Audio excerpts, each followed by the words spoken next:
Evangelho segundo escreveu São Mateus, capítulo de número 11. História conhecida, um dos heróis da Bíblia Sagrada, João o Batista. Capítulo 11 do Evangelho de Mateus diz assim: E aconteceu que, acabando Jesus de dar instruções aos seus 12 discípulos, partiu dali a ensinar e a pregar nas cidades deles. E João, ouvindo no cárcere falar dos feitos de Cristo, enviou 2 dos seus discípulos a dizer-lhe: És tu aquele que havia de vir, ou temos que esperar outro? E Jesus respondendo disse-lhes: Ide e anunciai a João as coisas que vocês ouvem e veem, que aqui os cegos veem, os coxos andam, os leprosos são limpos, os surdos ouvem, os mortos são ressuscitados, e aos pobres é anunciado o Evangelho, e bem-aventurado é aquele que não se escandalizar em mim. Partindo eles, começou Jesus a dizer às turbas a respeito de João: Que fostes ver no deserto? Uma cana agitada pelo vento? Sim, que fostes ver? Um homem ricamente vestido? Os que tragem ricamente estão nas casas dos reis. Mas então que fostes ver? Um profeta? Sim, vos digo eu, e muito mais que um profeta, porque é este de quem está escrito: Eis que diante da tua face envio o meu anjo, que preparará diante de ti o teu caminho. Em verdade vos digo que entre os que nasceram de mulher não apareceu alguém maior do que João Batista, mas aquele que é o menor no reino dos céus é maior do que ele. Amém e amém. O texto que eu li, ele retrata, como eu disse no início, a história de um personagem bíblico, talvez um dos mais importantes personagens bíblicos do Novo Testamento. É ele quem vai abrir as portas para a chegada do Messias.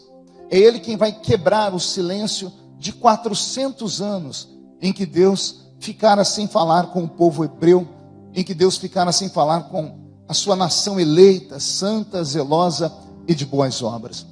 400 anos depois do hiato, do silêncio de Deus para com os homens, aparece nas terras áridas da Palestina um homem todo diferente. Ele é diferente do jeito de andar, ele é diferente do jeito de falar, ele é diferente do jeito de se vestir, ele é diferente do jeito de se portar.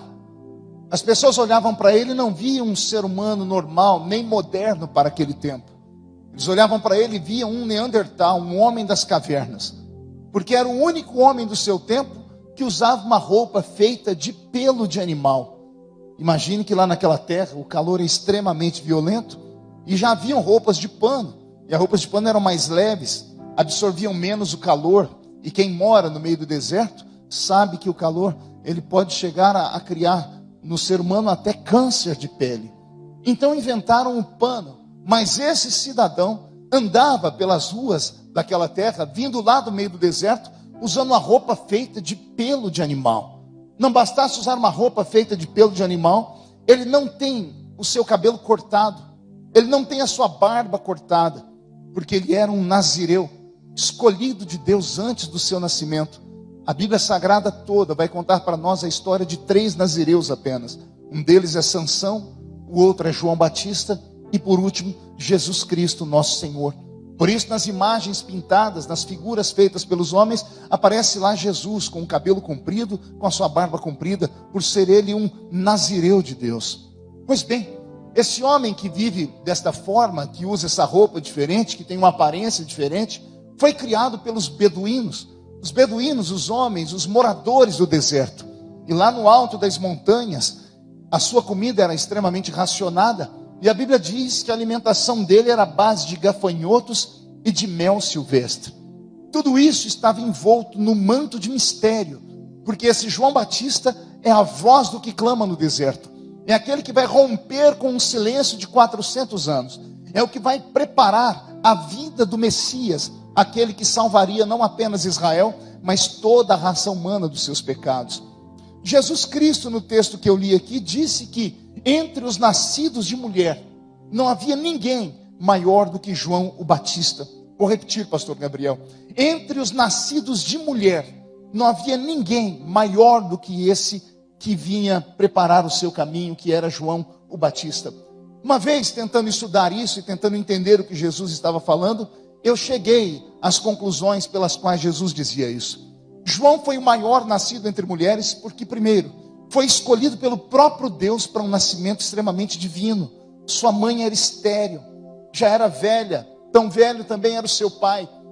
Aprove a Deus enviar um anjo para falar com o pai de João e avisar que a mulher dele daria à luz a um filho, e esse menino seria diferente. A Bíblia Sagrada diz que, além de Deus deixar com que essa criança nascesse de um ventre estéril, o próprio Deus escolheu o nome dele. Não deixou nem pai nem mãe colocar o nome nele. E percebendo que o pai, tão emocionado estava pela visitação do anjo, ele não suportaria, não guardaria esse segredo. A Bíblia Sagrada diz que Deus deixou o pai do menino mudo durante toda a gestação de sua mãe, exatamente para que ele não contasse a ninguém o nome do menino. Então vamos lá. Ele é grande porque nasceu por vontade divina. Ele é grande porque nasceu de uma mulher estéril. Ele é grande porque o próprio nome dele foi dado pelo Deus de Israel. Ele é grande porque nasceu em uma época em que Herodes havia determinado a morte de todos os meninos de 2 anos para baixo. E ele sobrevive a esta morte. Ele sobrevive a este flagelo, a este infanticídio. Por quê? Porque Deus havia comentado com o pai e com a mãe dele que o menino não podia ficar naquelas pairagens. E então Deus preparou os beduínos para cuidar desse menino no meio do deserto. Não bastasse ter nascido diante de tantos milagres, ainda tem um fato que eu deixei passar. A Bíblia diz que quando a mãe de João estava grávida dele, ela recebeu a visita de sua prima, Maria. Maria era prima de Isabel, que era mãe de João Batista. Maria estava grávida também, e quem estava no ventre de Maria era o Salvador, o Deus que encarnou. A Bíblia diz que quando Maria e Isabel se abraçaram, o bebê que estava dentro de Isabel, João Batista, saltou dentro do ventre da mãe e ficou cheio do Espírito Santo. Isto aqui precisa ser muito bem compreendido para que as pessoas sintam o que eu acabo de sentir só de falar aqui. Eu sou pentecostal. E não há nada melhor para um pentecostal do que ele dizer: eu senti a presença de Deus hoje aqui. Eu falei em línguas estranhas hoje. O Espírito Santo veio sobre mim, o meu corpo se arrepiou, os meus olhos encheram de lágrimas, a minha boca se encheu de cânticos. Pois bem, temos a compreensão disso porque temos a mente expandida e somos pessoas que têm conhecimento. Não somos mais bebês, não somos mais crianças, porque a criança não tem muita noção do que acontece ao seu redor. A Bíblia Sagrada vai dizer que houve apenas um homem, não 2, não 3, nem 10, só um homem, Wagner, que foi cheio do Espírito Santo quando era apenas um feto, quando era apenas um bebê dentro da barriga de sua mãe. E aí as pessoas perguntam por que nós crentes somos contra o aborto. Somos contra o aborto porque se uma criança gestada no ventre de sua mãe pode ser cheia do Espírito Santo, se Deus visita um bebê dentro da barriga de sua mãe, como visitou a mãe de Isabel, e João Batista como bebê dentro da barriga dela ficou cheio do Espírito Santo, Deus pode visitar qualquer criança que está em estado de construção no ventre de sua mãe.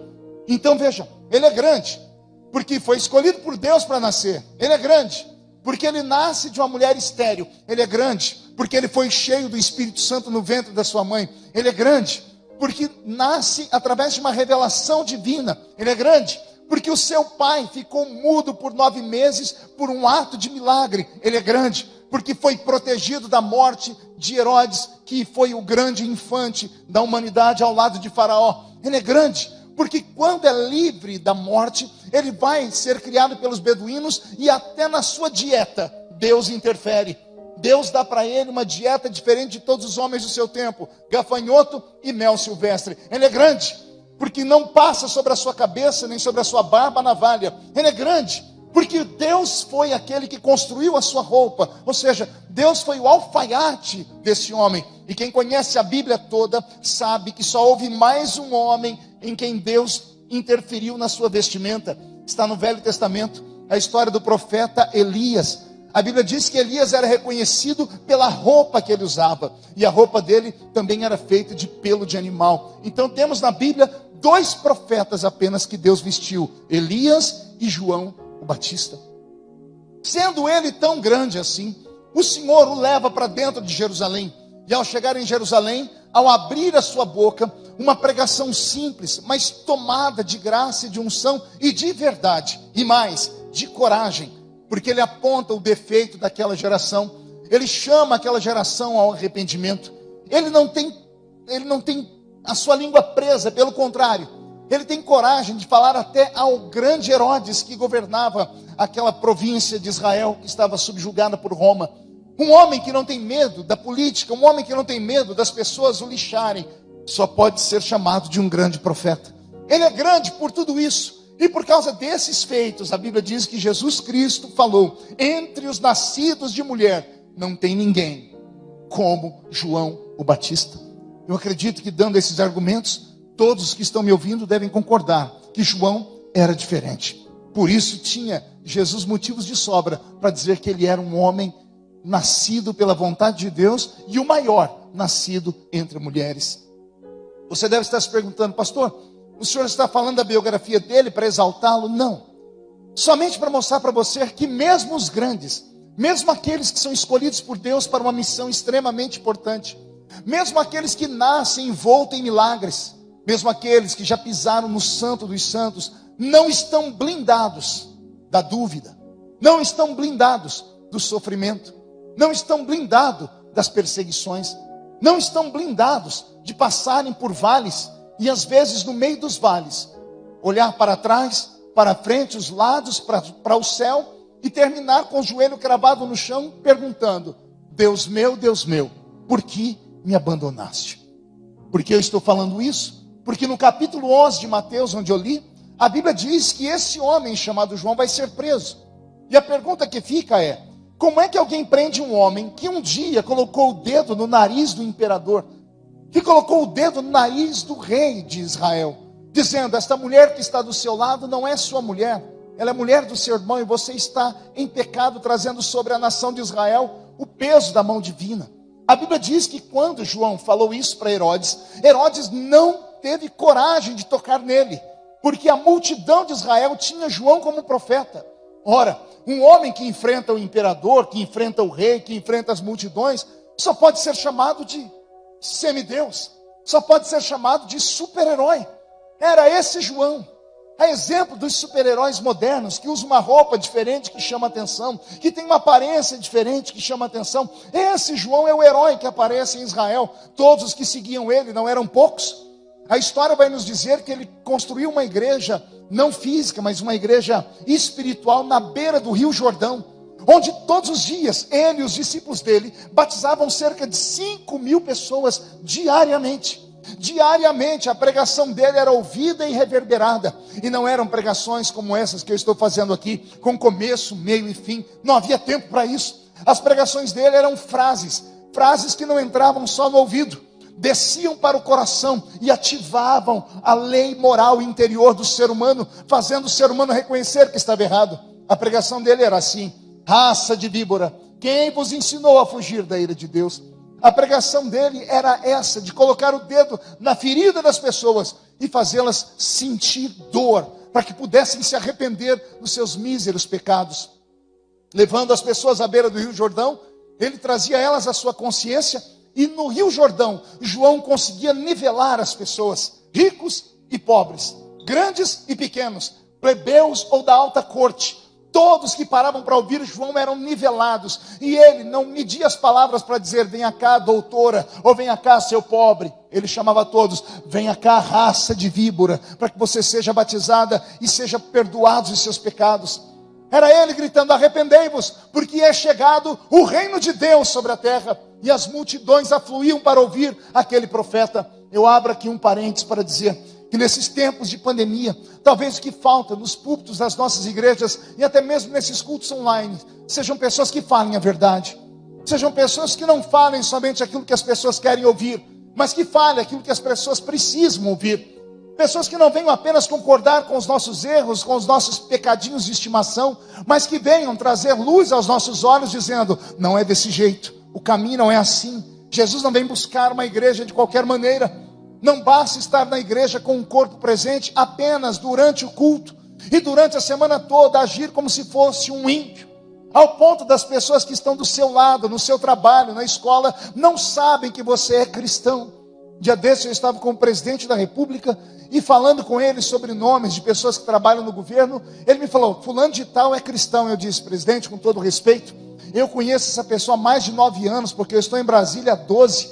Eu descobri que esse ser humano que o senhor falou é crente tem menos de 6 meses. Quando o senhor foi a público e disse às pessoas, eu preciso de pessoas evangélicas ao meu lado, inclusive alguns terrivelmente evangélicos. Depois que o presidente disse isso, o que apareceu de crente dentro de Brasília, vocês vão ficar espantados. Por quê, pastor? Porque as pessoas não têm coragem de dizer às pessoas que são convertidas, não têm coragem de negar os prazeres, não têm coragem de deixar de lado os manjares.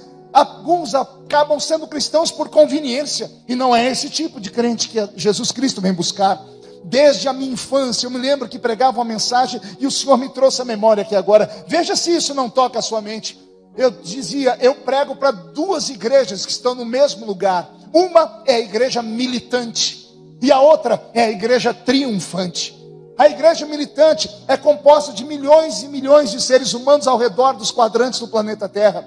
Estão eles em todas as igrejas do cristianismo, em todas as suas vertentes. Cristianismo do católico, ortodoxo, anglicano, protestante, neopentecostal, pentecostal, tradicional, reformados. O cristianismo é como uma árvore com vários braços, estão cada um em seu galho. Esta é a igreja militante. Mas Jesus Cristo não vem buscar a igreja militante, Ele vem buscar a igreja triunfante. Antes de Jesus tirar a igreja do mundo, Ele vai tirar a igreja da igreja. Meu Deus, isso eu não tinha preparado. Revelação, pegue aí. Antes de Jesus tirar a igreja do mundo, Ele vai tirar a igreja da igreja. Ele vai separar os crentes de verdade daqueles crentes de aparência. Aqueles que só vinham à igreja com o corpo e aqueles que amavam Jesus de verdade. Então a igreja triunfante é aquela que será arrebatada. Todos os que estão me ouvindo pregar agora, eu tenho certeza, pertencem à igreja militante. E estar na igreja militante não te dá a segurança de entrar no céu. Porque a Bíblia Sagrada diz, na boca do próprio Jesus, muitos naquele dia vão dizer, Senhor, mas eu curei no seu nome, mas eu preguei no seu nome. E o próprio Jesus, não será o arcanjo Miguel, nem o anjo Gabriel, o próprio Jesus vai dizer a eles, apartai-vos de mim, porque eu não vos conheço, ou não vos conheci. Não podemos ter vergonha da nossa fé, não podemos ter vergonha de orar, onde quer que seja, com as pessoas, quando alguém nos pede ajuda. Não podemos deixar escapar pelo meio dos nossos dedos o nosso cristianismo, quando somos convocados pelo Espírito Santo, a darmos testemunho da nossa fé. Muitos crentes batem no peito dizendo, mas eu não tenho o dom da palavra, pastor. Mas quem diz que pregação é feita somente com a boca? Pregações são feitas com testemunho, são feitas com atitudes, são feitas com a sua maneira de proceder diante das lutas. A Bíblia Sagrada diz que chegará um tempo onde nós vamos ver a diferença entre o justo e o ímpio, entre quem serve a Deus e quem não serve a Deus. Geralmente vemos isso no meio do vale. É no meio do vale que o verdadeiro crente se desponta. É no meio do vale que o verdadeiro crente mostra a sua fé. Enquanto alguns, no meio da prova, acabam com a sua própria vida, outros, no meio da prova, se esvaziam de si mesmos, correm para os seus quartos, dobram o joelho lá num canto e falam com Deus sobre as suas amarguras, e o céu desce sobre eles. Assim, João Batista acaba por criar uma nova filosofia de vida num reino que estava completamente perdido. A vida dele vai em crescimento, até um dia em que o seu ministério é coroado com a visita daquele que ele pregava. Jesus está descendo à beira do Rio Jordão, João está batizando, ele para a sua pregação ao ver Jesus e diz, eis aí o Cordeiro de Deus que tira o pecado do mundo. Jesus vem descendo ao rio, João vai subindo ao encontro dele. As pessoas perguntam, que homem é esse, que até João vai ter com ele? João ouviu, foi subindo a ribanceira do Jordão, pregando e dizendo, esse é aquele de quem eu tenho pregado e falado. Eu não sou digno de desatar as alparcas dos seus pés. Eu, na verdade, vos batizo com água para arrependimento, mas ele vos batizará com o Espírito Santo e com fogo. Foi o batismo mais extraordinário que João havia feito entre os milhares que ele havia batizado. Porque a Bíblia diz que o céu se abriu. Deus bradou do céu gritando, eis aí o meu filho amado em quem me comprazo. E a Bíblia diz que o Espírito Santo desceu sobre Jesus em forma corpórea de uma pomba. Preste atenção nessa história, porque ela vai fazer agora luz ao que eu quero ensinar. João não ouviu falar essas coisas. Ele não sonhou com isso. Não foi uma visão. Ele estava batizando Jesus quando o céu se abriu. E todos os que estavam naquele batismo foram testemunhas de que no meio dos trovões uma voz gritou: esse aí é o meu filho amado. Não foi só João quem viu. Todos os que estavam naquele batismo viram o Espírito Santo descer sobre Jesus em forma corpórea de uma pomba. O evangelista Lucas vai dizer que Jesus saiu das águas cheio do Espírito Santo. Talvez tenha saído das águas orando em línguas. Talvez tenha saído das águas resplandecendo. Porque Lucas, que era médico, não vai deixar um texto desse aleatório escrito. Ele disse: as testemunhas que participaram daquele batismo, porque eu ouvi da boca deles, porque Lucas é apenas um escritor, um biógrafo da vida de Cristo. Ele voltou lá nas pessoas que estiveram presentes no batismo de Jesus, e ele ouviu da boca deles. Quando ele saiu das águas, ele saiu cheio do Espírito Santo. Ele se alegrou no Espírito Santo. Deve ter cantado um cântico, orado em línguas. João não sonhou com isso, repito. João não ouviu alguém falar disso, eu repito. João foi testemunha. Ele viu com os olhos, ele ouviu com os seus ouvidos, ele tocou no Cristo que havia recebido o Espírito Santo. Pronto. Agora entramos na parte que eu estava falando, que é muito difícil de ser pregada. Esse João, que era envolto no mistério, ao ponto de Herodes não conseguir tocá-lo, esse João que fez tantos sinais de coragem, está preso. Eu imagino os soldados que foram prendê-lo, recebendo a ordem de Herodes: prendam João o Batista. E os soldados dizendo: ninguém toca dele, ele é diferente. Além das multidões o terem como um profeta, há algo nele que transmite medo e temor na gente. E Herodes dando a eles a seguinte palavra: ou vocês me tragam ele aqui, ou vocês vão morrer no lugar dele. Os soldados não tinham para onde correr. Medo de se aproximar de João e serem fulminados, como os soldados que tentaram prender Elias, porque João era tido como uma espécie de Elias. Ou morrerem pelas mãos de Herodes. Então, entre morrer sendo fulminados e morrer pela mão de Herodes, eles preferiram ir atrás de João Batista. E quando chegaram em João, o prenderam. E no dia em que prenderam João, eu imagino o medo, o temor. Eu imagino as pessoas ao redor deste João Batista, e ele sem gritar, sem espernear, sem falar palavrões, apenas caminhando com eles, mas uma dúvida brotando no seu coração, na sua mente. João Batista dizendo a si mesmo: até ontem, não conseguiam tocar em mim. Até ontem as pessoas tinham medo de mim. E de repente, do nada, conseguem encostar a mão em mim. Colocaram prisões, colocaram grilhões nos meus pés e nas minhas mãos. Imagino que como profeta ele deve estar orando e dizendo: Deus deve querer fazer alguma coisa com isso. Há um propósito nisso que eu ainda não estou entendendo. Ele é levado diante de Herodes, e Herodes manda ele para a masmorra. A masmorra era uma prisão feita dentro do palácio, melhor dizendo, no subsolo dos palácios. Não eram como prisões que ficavam no meio da cidade, como aquela que Paulo e Silas foram presos. Uma masmorra era uma prisão dentro dos castelos, no subsolo dos castelos, onde ficava o alicerce dos castelos. E é nessa masmorra que ficavam os presos políticos e aqueles que atormentavam o reino. João é lançado atrás das grades, não em uma cela única, mas em uma cela que já tinha outros bandidos.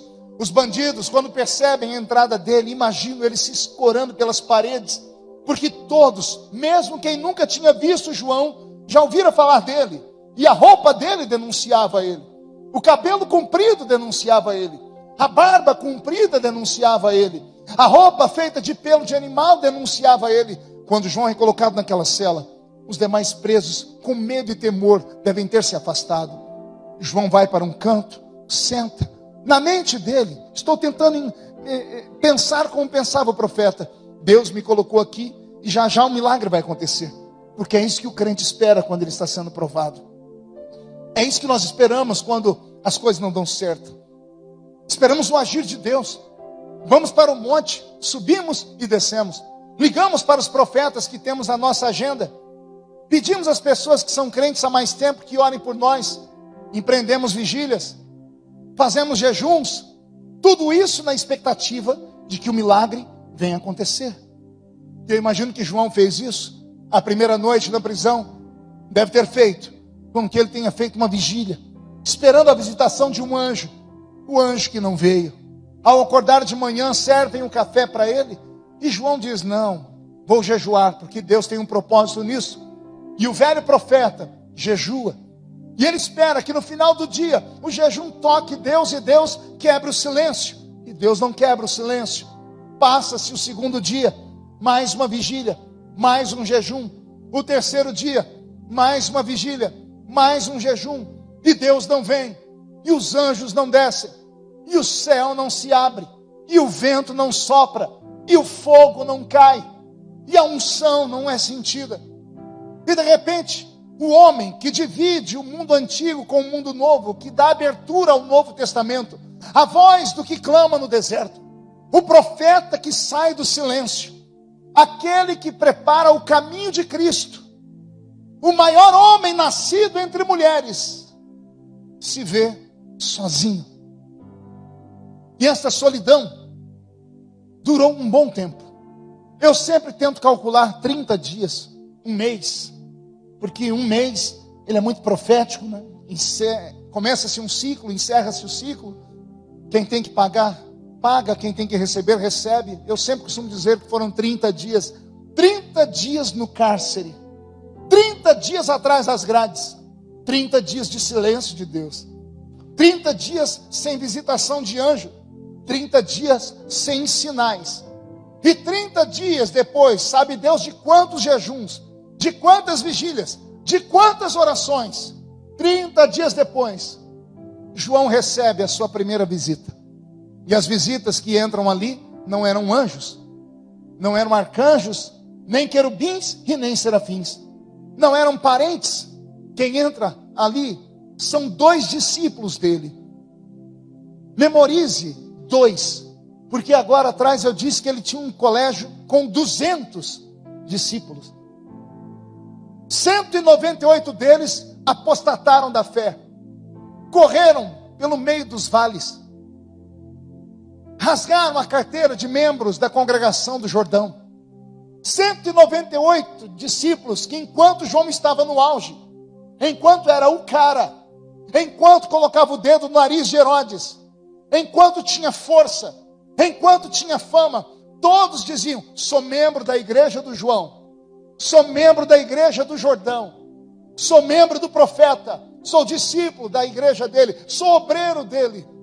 Depois que prenderam João, acabou. 198 amigos abandonaram ele. 198 discípulos esqueceram quem ele era. Não se ouviu mais falar deles.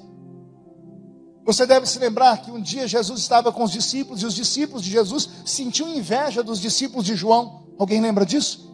Quando os discípulos chegaram em Jesus e falaram, os discípulos de João sabem orar e nós não sabemos. Ensina-nos a orar.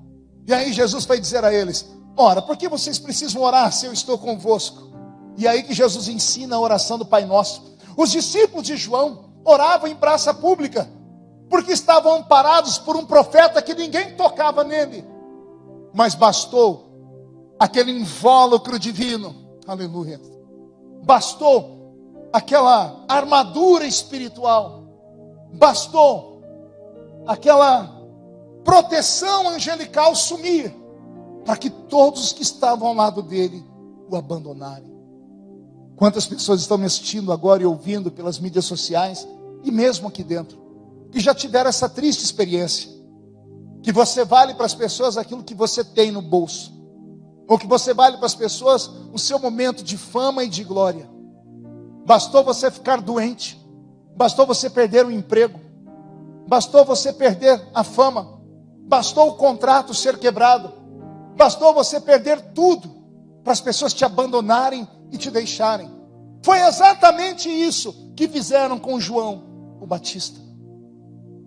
30 dias depois, quando esses 2 discípulos entram dentro daquele calabouço, naquela masmorra, olham através das grades o velho João, que agora está cadavélico, está com os olhos fundos, está perturbado de espírito, porque ele esperou o milagre não veio. Ele esperou o anjo não desceu. Ele esperou Deus vir e Deus não veio. E quando chegam os 2 discípulos, Antes de haver um diálogo, eu imagino João se aproximando das grades, segurando das grades e nas mãos dos únicos dois que sobraram. E olha o que João vai dizer a eles: vocês se lembram daquele homem que eu batizei no Jordão? Aquele que o céu abriu, aquele que uma voz gritou, aquele que o Espírito Santo desceu sobre ele, aquele que eu chamei de Cordeiro de Deus que tira o pecado do mundo. Eu imagino os dois dizendo sim. Não só nós, Jerusalém inteira se lembra desse dia. João disse para eles: procurem esse homem. E eu imagino ele dizendo: o senhor quer que a gente traga ele aqui com uma multidão para quebrar as grades? E João dizendo: não, procurem esse homem. Porque o senhor quer que a gente traga ele aqui para ele orar e cair um terremoto e essa grade se abrir? Não, procurem esse homem. Para quê, Senhor? Procurem esse homem e perguntem a ele se ele é o Messias, ou se eu tenho que esperar outro. Meu coração fica pequeno e me dá vontade de chorar. Porque eu não estou falando do Zé da esquina. Não estou falando daquele crente capenga que toda igreja tem. Não estou falando daquele crente Raimundo que tem um pé na igreja e um pé no mundo. Não estou falando, pastora Roseli, daqueles crentes que, quando nós como pastores olhamos, falamos: Deus tem misericórdia da nossa vida. Não estou falando do cai-cai. Eu estou falando do maior homem nascido entre mulheres. Eu estou falando do homem que nasceu porque Deus quis que nascesse. Eu estou falando do homem que Deus foi falar com o pai dele, dizendo assim: vai nascer da barriga da sua mulher um homem que eu estou escolhendo, e o nome dele sou eu que vou dar. O único homem que foi cheio do Espírito Santo quando era um bebê. Eu não estou falando daquela pessoa que você conhece, que vem na igreja de 6 em 6 meses, só quando está passando pelo vale da tormenta. Não. Eu estou falando de um profeta. Estou falando do profeta, que o profeta Isaías, 700 anos antes, disse: virá aquele que vai preparar o caminho do Messias, a voz do que clama no deserto. Eu estou falando que o maior homem nascido entre mulheres, que colocou o dedo no nariz de um rei, que atormentou a vida das pessoas com pregações violentíssimas, que fez Jerusalém inteira se converter na beira do Rio Jordão. Esse homem que batizou o Filho de Deus, esse homem que viu o céu aberto, 30 dias de luta ferrenha, 30 dias de pancadaria, 30 dias de silêncio de Deus, 30 dias de violência na alma, 30 dias de tormento do diabo, e a fé dele escorreu pelo meio dos dedos. E o que é que ele diz? Procurem aquele homem, porque eu não acredito mais que ele é o Messias. Eu não acredito mais que ele é o Salvador. Perguntem para ele se eu estava errado, se eu tenho que esperar outro. Bastou o maior homem nascido entre mulheres passar pelo vale, e a fé dele desmoronou. E aqui a aplicação da palavra: quantos estão me ouvindo agora, que já fumegaram, que já subiram um monte, que já desceram um monte, que já oraram em línguas, que já sapatearam em cultos pentecostais, que já expulsaram demônios, que já pregaram para multidões, que levaram dezenas, centenas, milhares aos pés da cruz, que oraram por enfermos e eles foram curados, e que neste exato momento de pandemia, pastor Roseli, estão assistindo agora este culto, e dentro do seu quarto trancado estão dizendo: o Senhor me abandonou, eu não tive uma chamada divina de verdade, por que eu estou passando necessidade? Dia desse, o Senhor me deu a oportunidade de socorrer um cantor gospel da minha época, um homem que já tem os seus 60 anos, que desde criança eu ouvia cantar pelo Brasil e pelo mundo, cheguei a comprar discos dele, e de repente alguém me liga: pastor, esse amigo nosso está no hospital, teve um infarto ontem. Eu disse: por quê?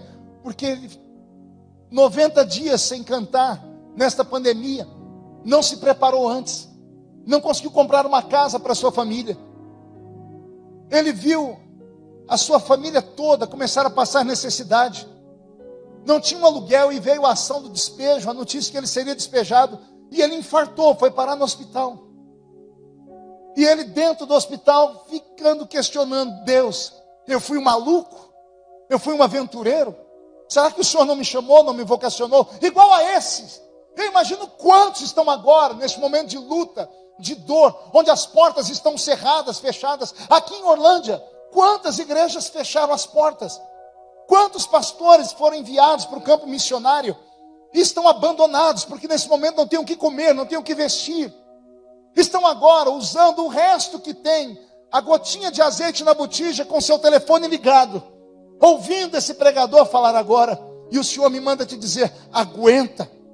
Porque todos os que são chamados por Deus são provados e testados. E é uma missão. O que você recebeu de Deus é uma missão. E eu não sei te explicar o porquê você está nesse isolamento. Não sei te explicar porque Deus permitiu que a doença tomasse o seu corpo. Porque o seu filho foi embora antes da hora. Porque a sua esposa te deixou. Porque o seu ministério te abandonou. Eu só sei de uma coisa. Deus não errou quando te chamou.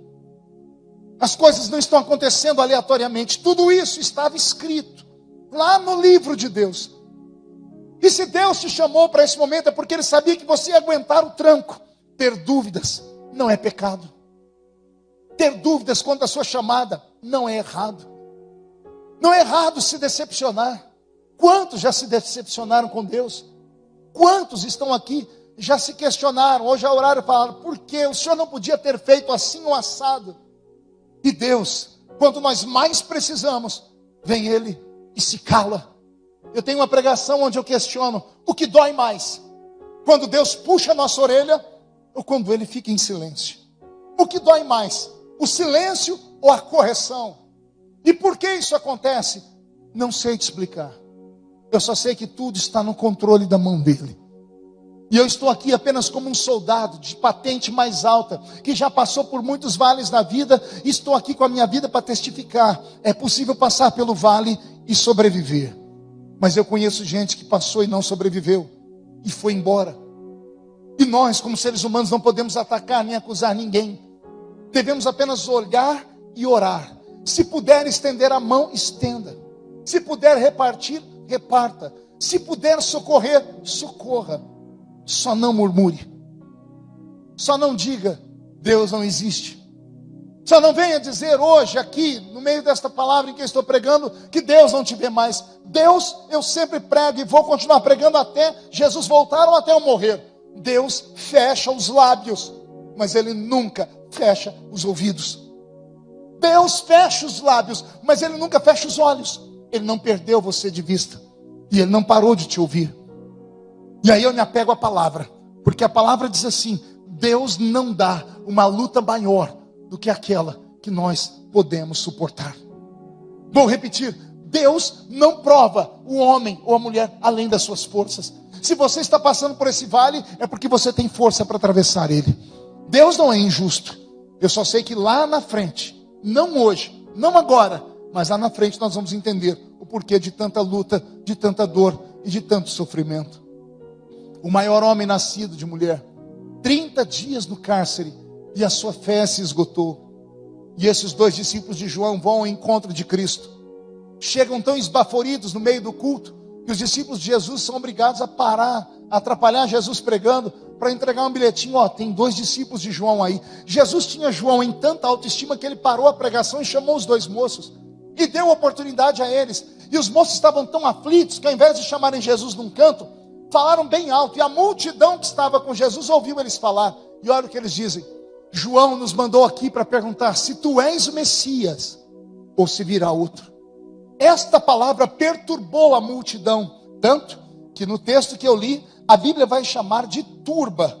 A Bíblia Sagrada vai nos dizer que Jesus falava às turbas, e turba é uma multidão em convulsão, é uma multidão que está em guerra, é uma multidão que está murmurando, pronta para um linchamento.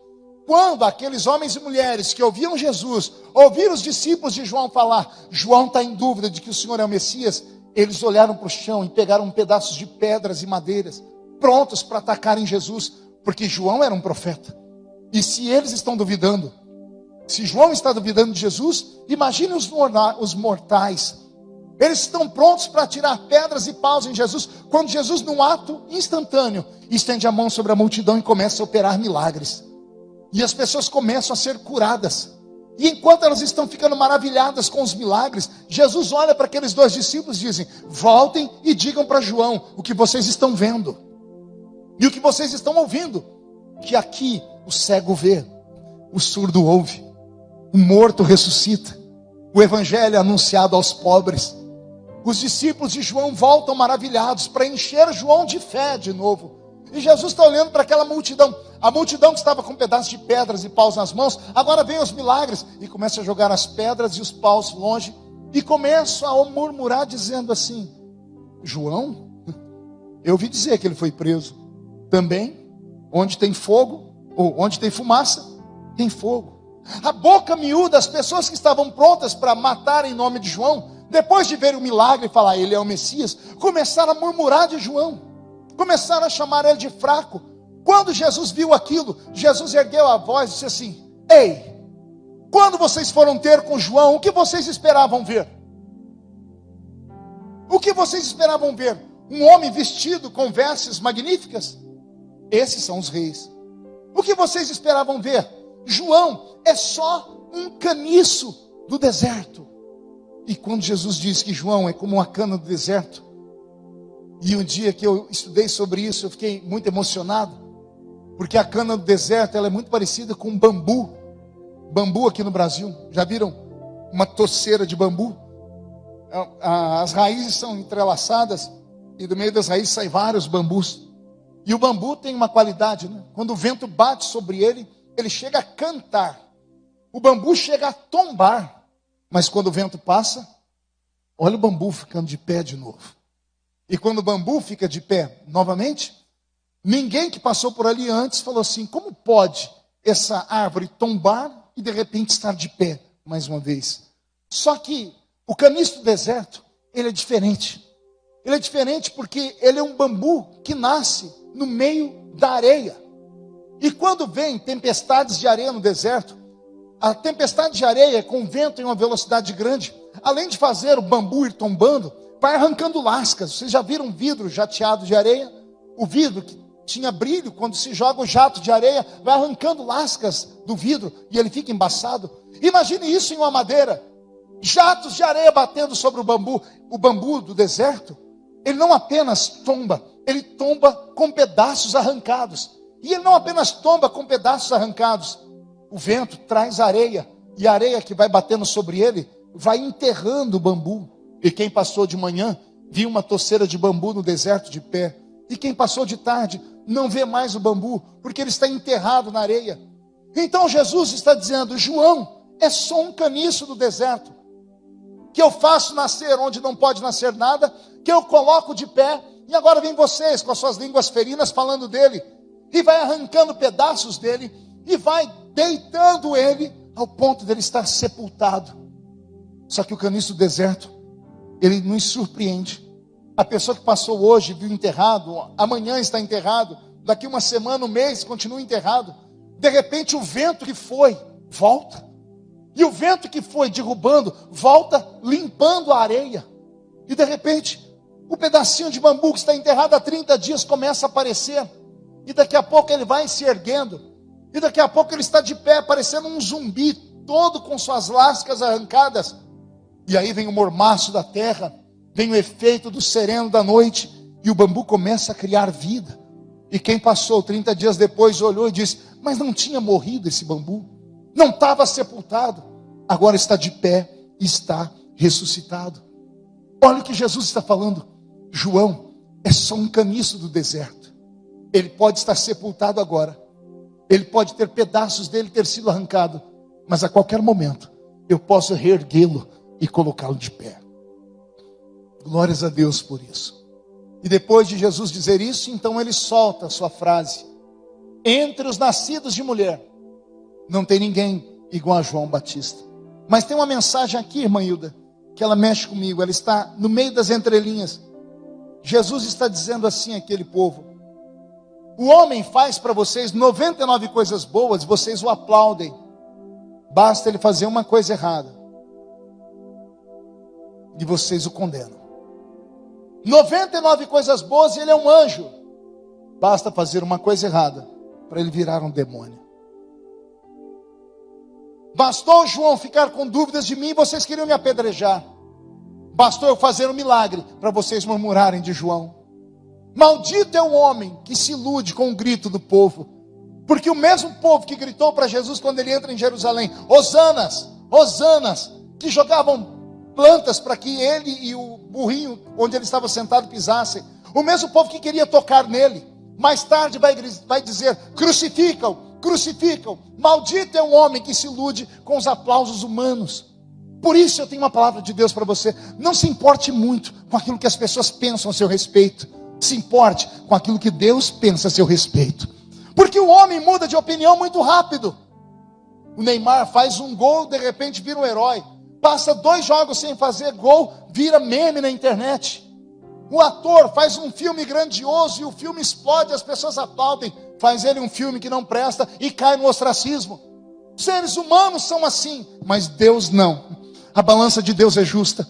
Jesus está olhando e está dizendo assim, não importa se João não acreditou que eu era o Filho de Deus. Não importa se por 30 dias na prisão ele esqueceu quem eu era. Eu não peso ele por aquele tempo na prisão. Eu peso ele pelo ministério que ele teve. Teve um dia que ele disse que eu batizaria com o Espírito Santo e com fogo. E esta pregação atingiu milhares de pessoas. E agora ele está dizendo que não tem dúvida se eu sou o Filho de Deus ou não. Isso não muda o que eu penso dele. E Jesus diz, entre os nascidos de mulher. Mesmo ele sendo esse duvidoso. Mesmo ele sendo esse homem que por um momento a sua fé esmoreceu. Não há ninguém maior do que ele. Eu encerro este sermão dizendo uma frase que eu sempre digo. Eu viajei o mundo e eu encontrei muitos ex. Eu já encontrei ex-atleta, eu encontrei ex-político, eu achei ex-empresários, ex-artistas, mas eu nunca encontrei um ex-ungido. Uma vez ungido, ungido para sempre. A mão de Deus repousa sobre a sua vida e sobre o seu ministério. Eu quero orar por você nesse momento, enquanto a irmã Hilda vai preparar aqui um louvor. Eu quero que você, nesse momento, dê oportunidade ao Espírito Santo, para Ele mudar a sua história. Eu sei que o momento é difícil, e a dor é nauseante. Eu sei que a sua vontade era de gritar, mas se você gritar, sua família não vai entender. Eu sei que sua vontade agora era tomar uma atitude daquelas de loucos. E você já pensou nisso. Colocar um saco aqui nas costas e sair pelas estradas sem rumo. Sua vontade agora era de chutar o pau da barraca. Abandonar tudo e todos. Mas aí dentro de você é uma voz interna dizendo, calma. Nem tudo está perdido. Nem tudo está perdido. Calma. Eu sou o Deus que te ama e que te segura. Eu sou o Deus que te protege. Quando eu chamo, eu cuido. Quando eu vocaciono, eu trilho o caminho. Eu não deixo você caminhar sozinha. Estou do seu lado. Ainda que os sinais dizem tudo ao contrário. Ainda que você não me veja. Ainda que você não me sinta. Ainda que você não me toque. O Senhor diz, eu estou contigo. Pai, eu oro nesse momento. E quando eu terminar a oração, a irmã Hilda estará cantando já. Eu oro por todos os homens e mulheres desse meu Brasil varonil. E por todos aqueles de outros países que talvez estejam ligados conosco. Por aqueles que irão assistir essa mensagem no YouTube, no Facebook, depois de gravadas. Eu oro por aqueles que estão aqui presentes, cuja luta e a cruz tem feito seus joelhos esmorecerem e tombarem no meio do caminho. Eles não são os únicos, não são os primeiros e não serão os últimos. Porque viver implica nisso, implica em dor, em sofrimento, em dúvidas, em angústia, em tristeza, tribulação. Temos alegrias, temos felicidades, mas às vezes, Senhor, são momentos tão pequenos, mas são coisas que por um momento nos tira do lodo, nos tira do lamaçal, nos tira da fornalha. E eu gostaria que o Senhor multiplicasse esses momentos de alegria, para que o seu filho e a sua filha possam saber que o Senhor está com eles. O Senhor os ama tanto que me deu esta pregação nesta noite. Senhor, o que eu aprendi hoje é que a unção não nos blinda de sofrer. É que o santo ministério que temos não nos protege contra a dor. É que mesmo tendo a unção da cura, nem sempre curamos aqueles que são de casa. É que mesmo tendo palavra para ajudar a todos, às vezes não temos palavra para ajudar aqueles que estão no quarto conosco. Ajuda o seu filho, ajuda a sua filha, em nome de Jesus, em nome de Jesus, em nome de Jesus, meu Pai. Sem a sexta-feira da crucificação não existe o domingo da ressurreição. Esta é a mensagem que nós deixamos para o seu coração hoje. Há o tempo da dor e há o tempo de ver a dor cessar. Há o tempo de chorar e há o tempo de sorrir. Houve o tempo em que João sofreu e atormentado ficou. E houve o tempo em que nem medo de morrer ele teve. Sabia ele que era chegado e cumprido todos os seus dias. João tinha consciência de que tudo na vida dele estava na mão de Deus. Espero que você também tenha esse tipo de conhecimento. Amém? Os que estão aqui presentes, que são poucos, vamos estar em pé, vamos orar para encerrarmos o nosso culto. Durante a semana os cultos continuam online, né, pastor Roseli? Segunda, quarta e sexta você pode assistir os nossos cultos aqui. Temos aqui homens e mulheres que estarão pregando e louvando ao Senhor. Domingo que vem, permitindo Deus, estaremos de novo aqui. Eu tenho certeza que Deus vai fazer uma obra muito grande na nossa vida. Antes de orarmos, eu queria aqui pedir oração por uma serva do Senhor que está aniversariando hoje, que é a irmã Luciana. Que Deus dê a ela muitos anos de vida, que Deus proteja ela e a sua família. Eu queria que toda a igreja orasse nesse momento. Tem mais alguém aniversariando aqui presente? Tem alguém aniversariando aí pela internet ou já desligou tudo? Está online ainda? Tem? Se tiver, é só levantar sua mãozinha aqui. E mesmo eu não vendo, Jesus estará vendo. Nós vamos orar pela sua vida.